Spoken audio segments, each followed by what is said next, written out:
Hello and welcome to this video. My name is Ali Zaidi. I'm D365 Finance and Operation Consultant. And today I'm going to demonstrate very interesting feature in procurement process or purchase order process in D365 Finance and Operation, that is purchase order inquiry. So why we need complex purchase requisition, RFQs and such a huge workflow. But we still need to validate with a vendor that when he will be able to deliver the quantities, or will he provide us the same quantity certain price, right? So before creating a sale order confirmation, that is a mandatory step, we can create a purchase inquiry. Let's go towards the D365 for finance and operation and let me demonstrate. So I'm going into accounts payable, then purchase orders and all purchase orders. If I click here,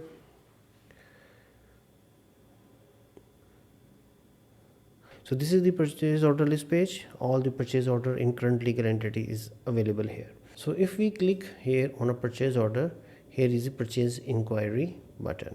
So I'm going to create a new purchase order.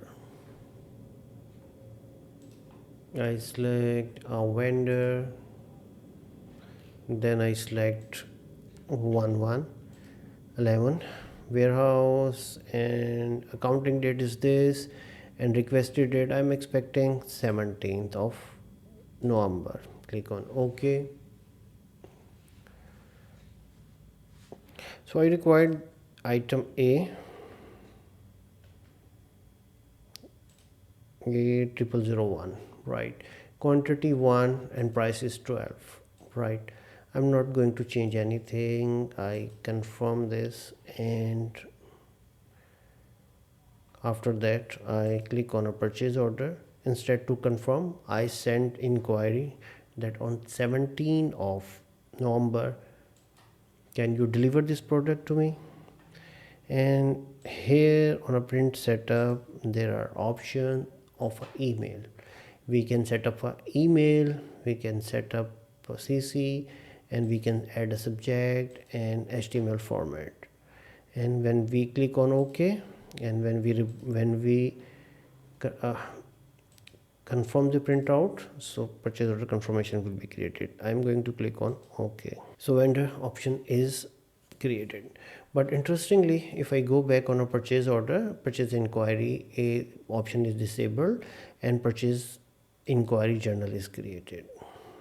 So this is the all information, even lines and purchase order, right? Suppose the vendor told us that I can't deliver on the 17th to 11th, I can deliver on 25th of November, right? He also communicate us that if you purchase a 10 quantity, I can deliver on a 12 USD. I'm going to save it, and now I want to create a purchase inquiry, reconfirm with the vendor on this all changes.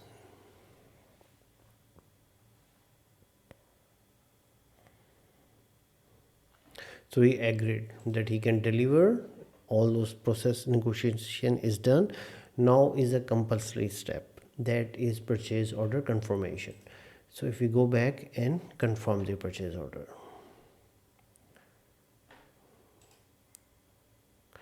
so now if we go back to purchase inquiry, you can see there are two purchase inquiry, right? And here you have some changes. You can see the 100 quantity amount, and because 10 quantity and 10 unit price. So now we have a two purchase inquiries to a vendor, and after that all negotiations are done, everything is finalized. Now is a compulsory step. Purchase inquiry is the optional step, that is purchase order confirmation. In procurement process, purchase order confirmation is a compulsory step, and after that the other steps come, that receiving the purchase quantity and create a vendor invoice. Thank you for watching. See you in another video. Hello and